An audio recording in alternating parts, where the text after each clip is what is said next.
Hi everyone, welcome. I'm down here in my wormery preparing to check in on my two oldest bins. It's a pair of bins launched on the same day, kind of brother bins or buddy bins, whatever you want to think about them as. And I've been gearing them up for, harvest to be able to have a nice batch of vermicompost. And to that end, I've been foraging now for how long? I've got some stats here, 52 days. I'll show these stats to you later when we get the systems up on the bench, but the basic gist of foraging is that I, treat the system like any other system, throwing bedding in, food, but to have a nice, fine, debris-free vermicompost in the end. Towards the end, I start withholding bedding, let them work down whatever remains as scraps and bits and pieces still in there, so that in the end there's debris-free vermicompost. So it's been 14 days since the last check-in with these little guys. And we're only 12 days away from the systems reaching day 300. I'm thinking by then, hopefully we can get them into migration, but today was going to be just another feeding without bedding since they're foraging. So let's get them up on the bench. I'll show you the stats and we'll get to feeding them. So here you can see prior to the 52 days of foraging that we're in now came those 236 days of everyday composting. And of these 24 feedings the system's had, I would think that over those past 52 days we've given them a few now without bedding. But I could tell already there's plenty of stuff in here that the worms could be working on for quite some time, I think. And in the past it was always kind of like a really high degree of completeness that I had this urge to see for some reason. So I would let systems go and go and go and keep using the excuse of I'm in no hurry or whatever. But if you think about it, these worms would be much better off in some nice fresh bedding and whatnot, rather than being in a bin full of their poo. So I think there is an advantage to freshening their environment regularly and not prolonging the amount of time that they're in material that basically, for the most part, is just their castings. So let's see, I didn't really take note of what kinds of foods we gave them last time, but I'm definitely in that mode of thinking, well, I think we just stumbled on a clue. What do you think? Can you identify what we fed last time? I know what it is. That right there is cantaloupe rind with some cantaloupe melon still stuck to it. So there's clearly leftovers remaining from the last feeding. Considering it's melon, it's a little surprising to see.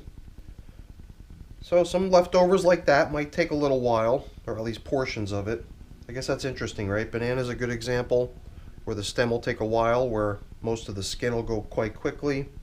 Here too with the cantaloupe, they do well on the soft stuff on the inside, but the rind takes a little longer. Everything goes in time, but the amount of time something like this takes, like a pumpkin stem, well, don't hold your breath. I've actually got another system. It's my Vermibag Mini, where I'm tracking the number of days it's been since we put the huge pumpkin stem in with the worms. Once in a while I announce how long it's been. It's been a long time. It was a huge pumpkin stem, but still I think we're approaching 1,000 days already. And it's definitely getting worked down, but it's at the same time got quite a bit of work to go. So I've already found like 3 or 4 banana stems and that cantaloupe melon rind. Pretty nice assortment of leftovers, but they're getting even more now. And I'm not adding any more banana peels.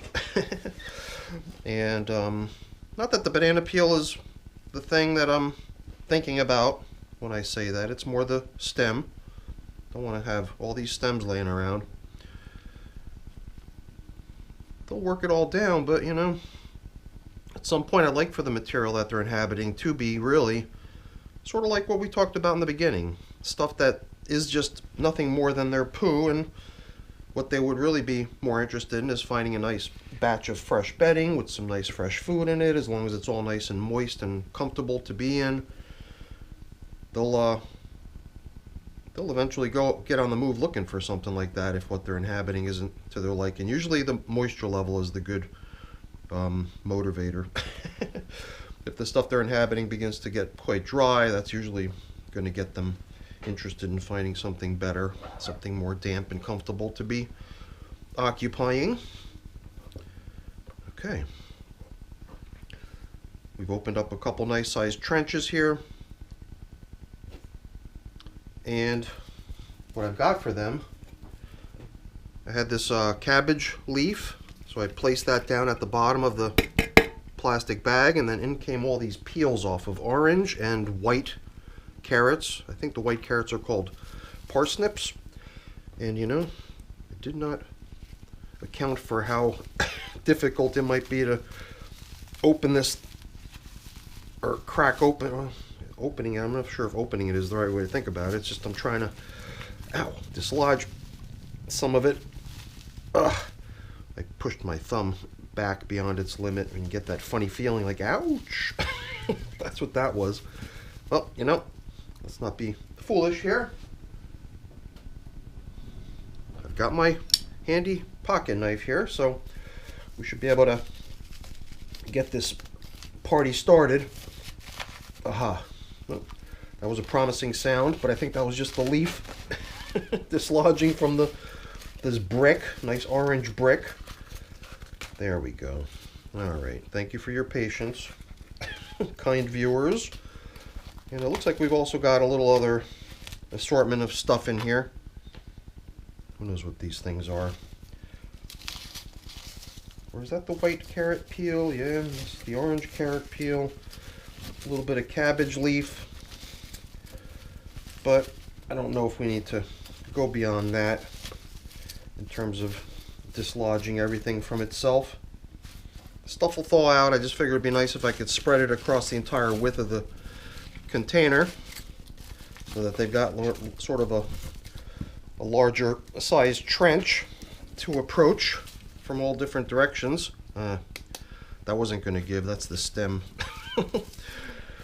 And it's frozen solid. It's like an ice cube.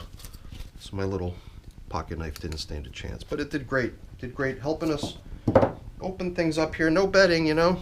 It's tempting to reach for the bedding and drop something in there, but no bedding. Let's not forget to return some of these old slow composting objects. A couple pumpkin stems. This piece of leftover, I'm going to try to position it this way so the worms can go into the vermicompost and not be dumped on top of all this frozen solid stuff. Over here I don't think we have any wormies to worry about, not even inside this husk of the mango seed. Here too though, I think for these little wormies on this piece of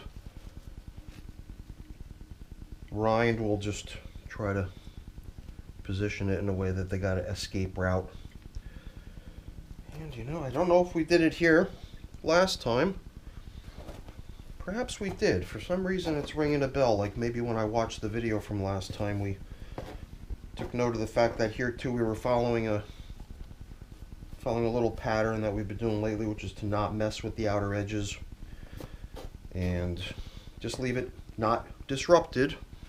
So, as curious as I am to see how things are going out there, perhaps we'll just follow suit, even if it's been a check-in or two since we looked around down there. I don't think us looking around down there really adds a whole lot of value, other than satisfying our curiosity.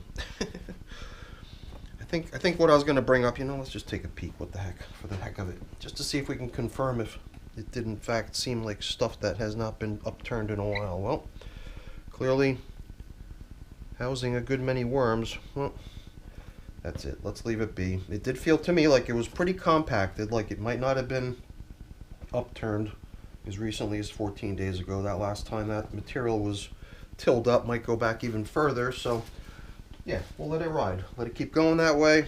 Worms are doing a fine job on it. From what I could tell, it looked really good. Loaded with worms and nice and crumbly even getting there that was kind of a good segue topic in terms of the crumbliness, was the layout of these covers, you know. You saw they were pulled back, allowing for a little drying to occur out on the edges, and then at check-ins like this, that somewhat dry stuff is now gets blended in, and hopefully drying some of the stuff that it gets blended with, ultimately bringing some more of the damp neighboring material out to the surface to give that a chance to dry. So I think it was working well. It seems to be going in the right direction. The systems still feel quite heavy, but that could just be because they're pretty full. The moisture level, from what I could tell just from probing around down there, kind of where we want it, you know. So I think we're going to let it ride one more time. I think we'll be back here on day 300, 12 days from now, probably to start the migration of the worms out of their material. Because that's just the way I am. I like those round numbers. Can't resist. All right, everyone, that's it for the check-in. Hopefully you enjoyed it. If you did, as always, please don't forget to leave me a quick thumbs up before you go. That's always really appreciated.